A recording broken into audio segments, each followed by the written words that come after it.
morning, friends. Welcome back. So, today I am going to start the new chapter, that is depreciation, reserves, and provision. And in this chapter, I have chosen the topic depreciation for this video. So, in this video, we will discuss the meaning of depreciation, its importance, method, and accounting through which we mention depreciation in our books. So what do you exactly mean by depreciation is?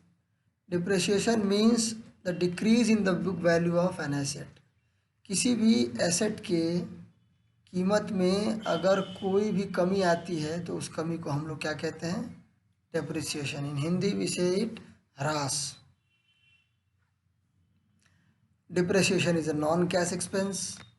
Depreciation ऐसा नहीं है कि हमें ये जो loss हमारा हो रहा है, जो खर्च हो रहा है, इसके लिए हमें पेमेंट करना होता है. नहीं, ये हमने जो ऑलरेडी पे किया है, कि इन्वेस्टमेंट किया है, उस इन्वेस्टमेंट की वैल्यू कम होते रहती है. जब भी हम मार्केट में इसको सेल करते हैं तो उस वैल्यू को कम करके हमें पैसा मिलता है मार्केट से.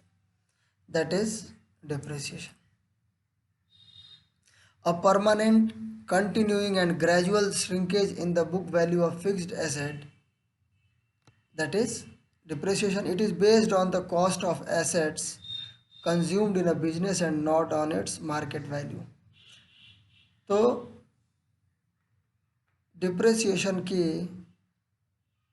का मतलब है कि बुक वैल्यू में, एसेट की बुक वैल्यू में जो कमी आ रही है उसे हम लोग डिप्रिसिएशन कहते हैं. क्यों आती है कमी, इसके बारे में चर्चा आगे करेंगे, लेकिन फिर भी थोड़ी सी जानकारी यहाँ पे ये मैं देना चाहूँगा कि जब हम लोग किसी भी मशीनरी का इस्तेमाल करते हैं तो उसमें वियर एंड टियर का प्रॉब्लम आता है. या फिर कोई मशीनरी अगर मैंने ख़रीदी है, कोई टेक्नोलॉजी अपग्रेड है, तो उस पुरानी टेक्नोलॉजी की कीमत कम है और उसके जगह पे आने वाली नई टेक्नोलॉजी की कीमत ज़्यादा होगी. तो जो पुरानी टेक्नोलॉजी की कीमत जो कम हुई है, दैट इज़ डिप्रिसिएशन. ओके. तो अगर हम लोग कोई प्रोडक्शन करते हैं, कोई भी प्रोडक्ट का प्रोडक्शन कर रहे हैं, किसी भी गुड्स का, तो हम लोगों ने उसमें रॉ मटेरियल ऐड कर लिया उसके कॉस्ट में, हम लोगों ने लेबर ऐड कर लिया उसके कॉस्ट में, फैक्ट्री एक्सपेंसेस को ऐड कर लिया उसके कॉस्ट में. लेकिन अगर हम लोग इस मशीनरी के वैल्यू में होने वाली कमी को काउंटर नहीं करते हैं, उसमें हम लोग उसको ऐड नहीं करते हैं, तो जाहिर सी बात है कि क्योंकि उस सामान को बनाने में हमारी मशीनरी भी तो कुछ डिप्रिशिएट की है, और अगर हम लोग उसको आज नहीं कर रहे हैं क्योंकि हमें ये नॉन कैश है, हमें पता नहीं चल रहा है, तो in future that is going to disturb the financial status of the company. हमारे प्रॉफिट हो सकता है हमें ज़्यादा दिखें, लेकिन पता चला कि लॉन्ग रन में हमारे लिए ये घातक साबित हो सकता है. तो ये हो गया आपका डिप्रिसिएशन का थोड़ा सा एक ओवरव्यू. अब चलते हैं फीचर्स ऑफ डिप्रिसिएशन. क्या विशेषताएं, क्या खास बातें हैं डिप्रिसिएशन में जानने लायक. It is decline in the book value of fixed assets, जान चुके हैं हम लोग. It includes loss of value due to effluxion of time, usage and oblations, obsolescence. क्या कि वैल्यू में होने वाली कमी समय की वजह से, इस्तेमाल की वजह से, या फिर उसके एक सब्स्टिट्यूट के आ जाने की वजह से, उसके एक अपडेट के आ जाने की वजह से अगर कोई कमी आ रही है तो उसको हम लोग क्या बोलेंगे? Depreciation. For example, a business firm buys a machine for 1 lakh on April 1st, 2017. In the year 2017, a new version of the machine arrives in the market. As a result, the machine bought by the business firm become outdated. The resultant decline in the value of old machine is caused by obsolescence. That is the example of obsolescence. मैंने machinery खरीदी, नई machinery आ गई. मैंने car खरीदी, नई updated car आ गई. तो जो अपडेटेड वर्जन है उसकी कीमत मार्केट में पुरानी वर्जन से कभी भी ज़्यादा रहेगी. आगे चलते हैं.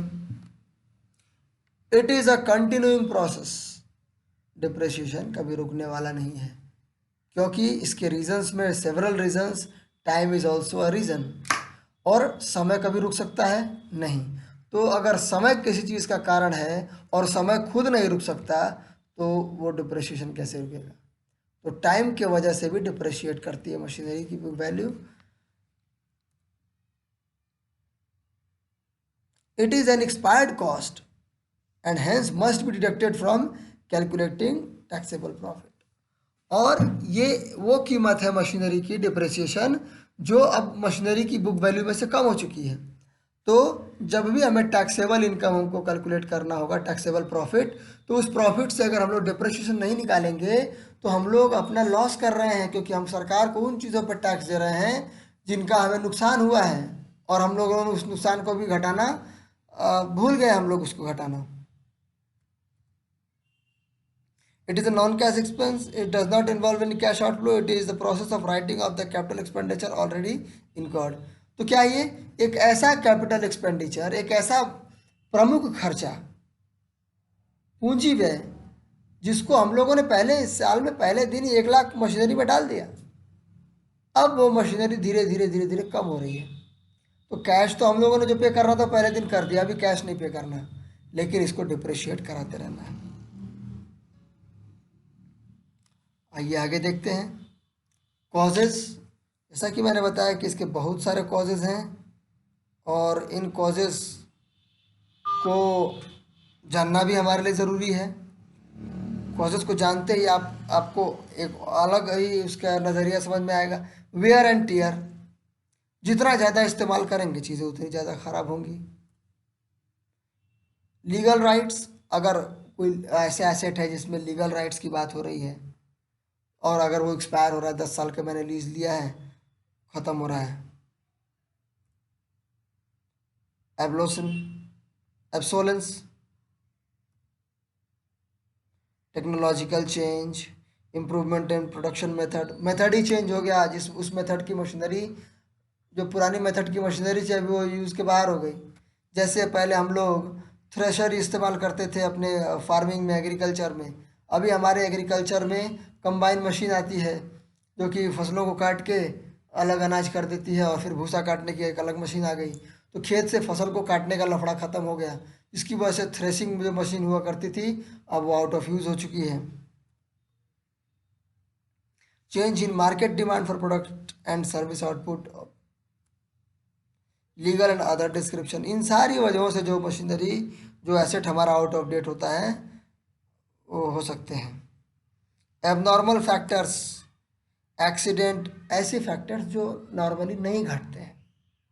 मेरी बिल्डिंग है, अर्थक्वेक आया, बिल्डिंग गिर गई, now there is a loss, it got depreciated. Okay, need for depreciation, क्यों ज़रूरत है हमको, इसकी ज़रूरत है हमें कैलकुलेट करने की। जैसे मैंने आपको पहले ही डिस्कस किया था वो एग्जांपल लेके कि मैं प्रोडक्शन में सारे कॉस्ट को ऐड कर रहा हूँ, लेकिन मशीनरी के कॉस्ट को, मशीनरी के डिप्रिसिएशन को अगर ऐड नहीं कर रहा हूँ तो मैं गलती कर रहा हूँ, क्योंकि वो मशीनरी डिप्रिशिएट इसलिए हो रही है क्योंकि प्रोडक्शन हो रहा है। और हमारा कॉस्ट और रिवेन्यू तभी मैच करेगा, प्रॉपर रिजल्ट, प्रॉपर मीनिंग तभी निकलेगा हमारे बुक्स से जब हम लोग इस प्रकार के नॉन कैश एक्सपेंसेस को भी हिसाब में रखेंगे। जब भी हम लोग टैक्स को कंसीडर करेंगे तो हमें डिप्रिसिएशन लगाना होना चाहिए। True fair and financial position, machinery हमारी 10 लाख की दिख रही है बुक में, लेकिन मार्केट वैल्यू उसकी सिर्फ 4 लाख बची है। तो will it showing the true position of finance of the company? No, it is not.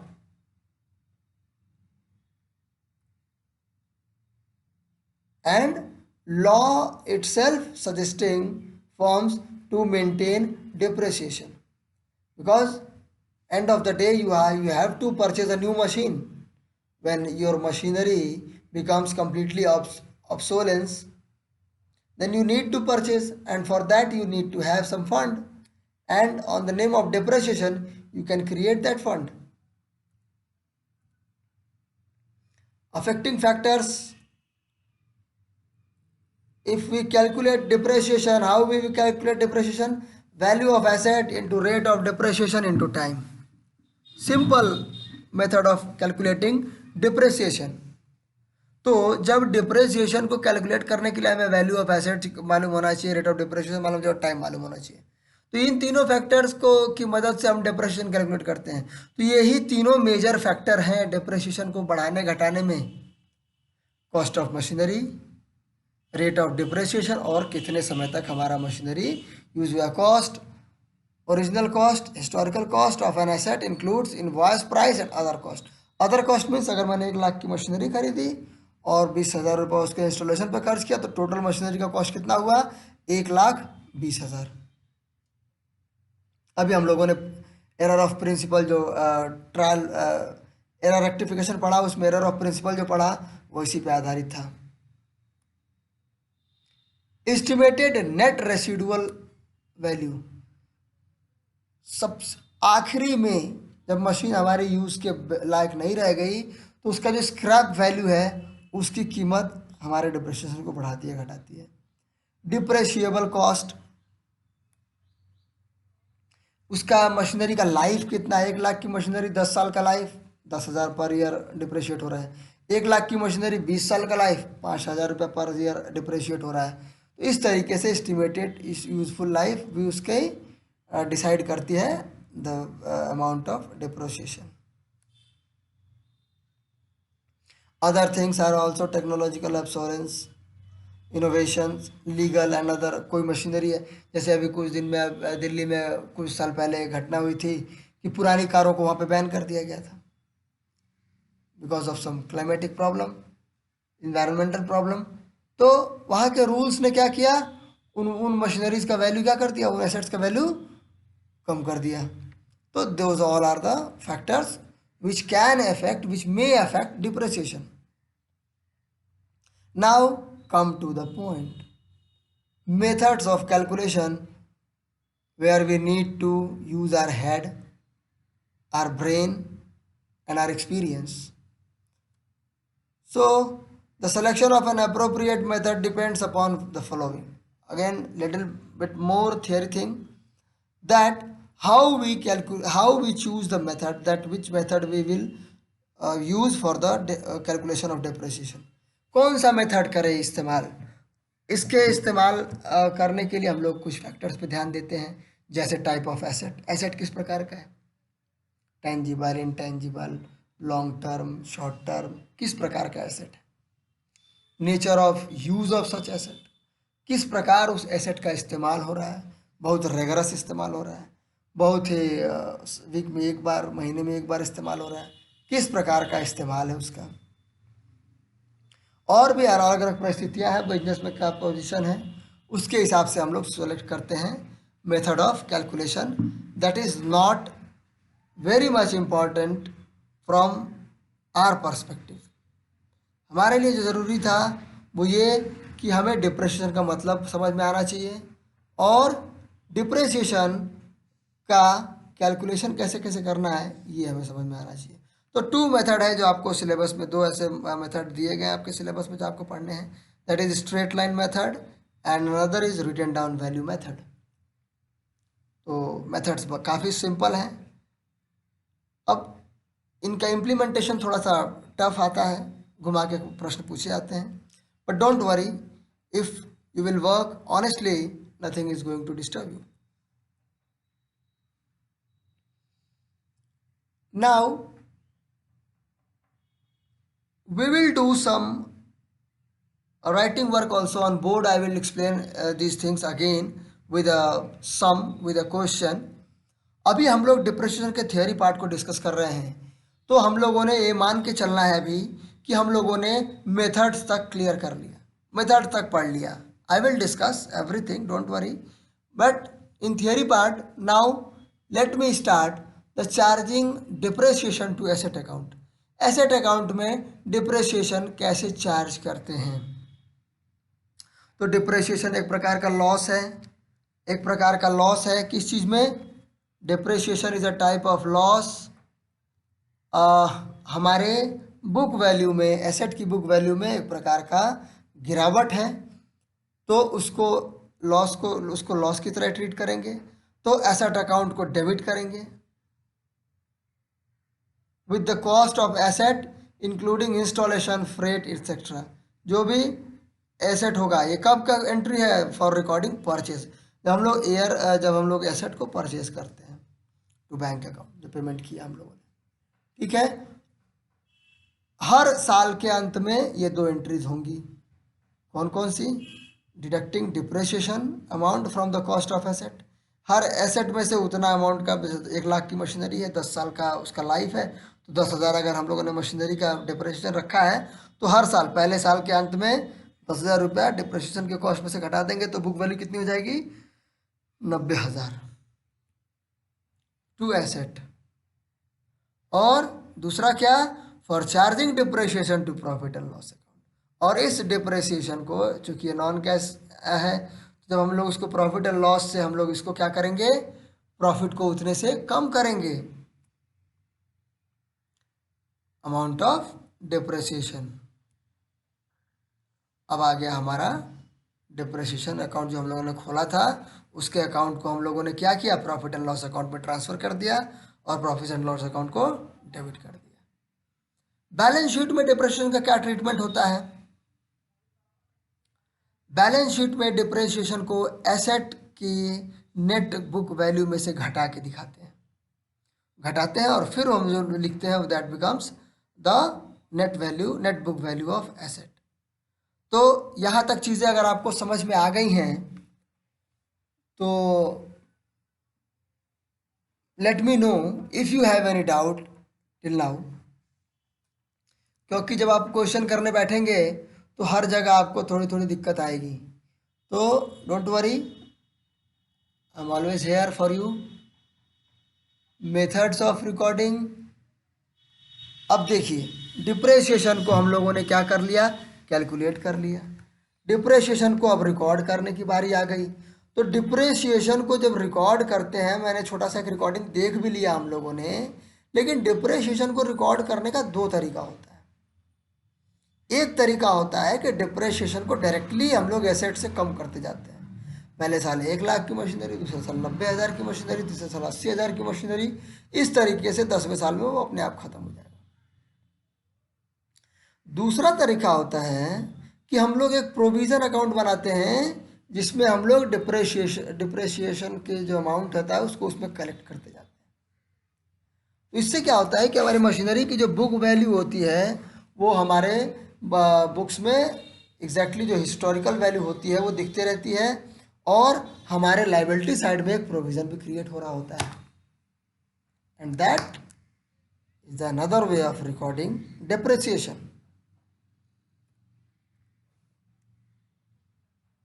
Creating provision for depreciation. और जब हम लोग प्रोविज़न क्रिएट करते हैं डिप्रिसिएशन के लिए तो क्या एंट्रीज होती हैं?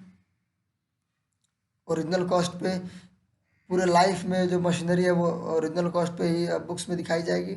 Depreciation is accumulated on a separate account instead of being adjusted in the assets at the end of each accounting period.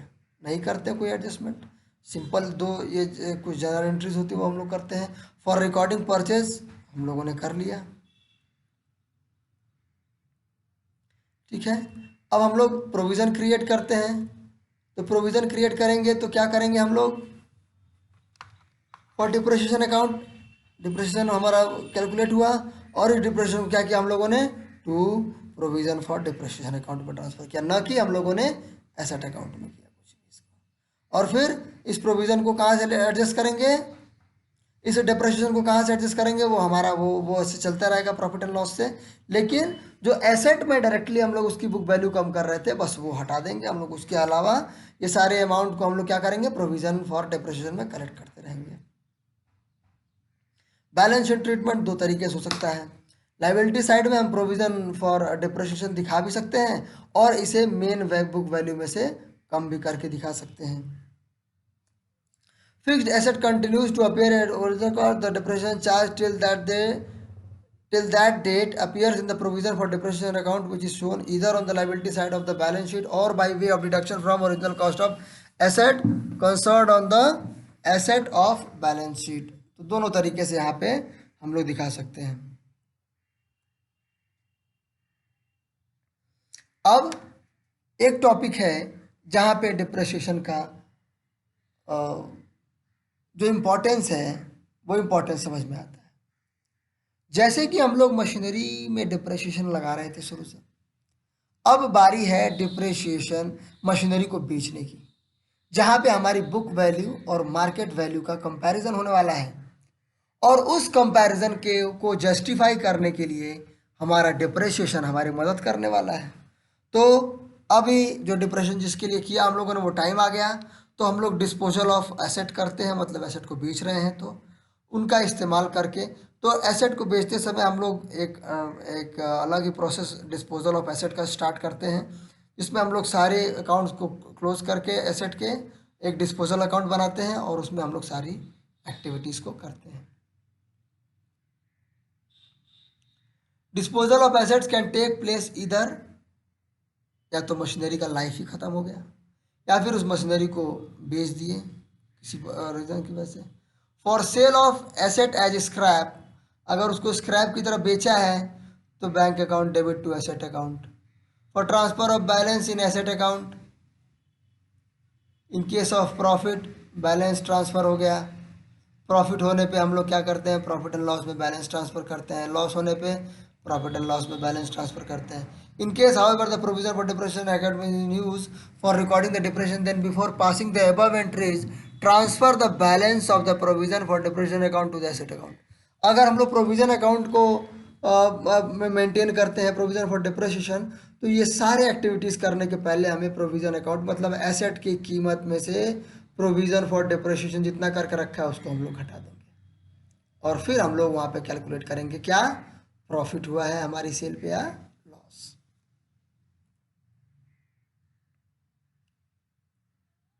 ये हो गई आपकी एंट्री प्रोविजन फॉर डिप्रेशिएशन को ट्रांसफ़र करने की।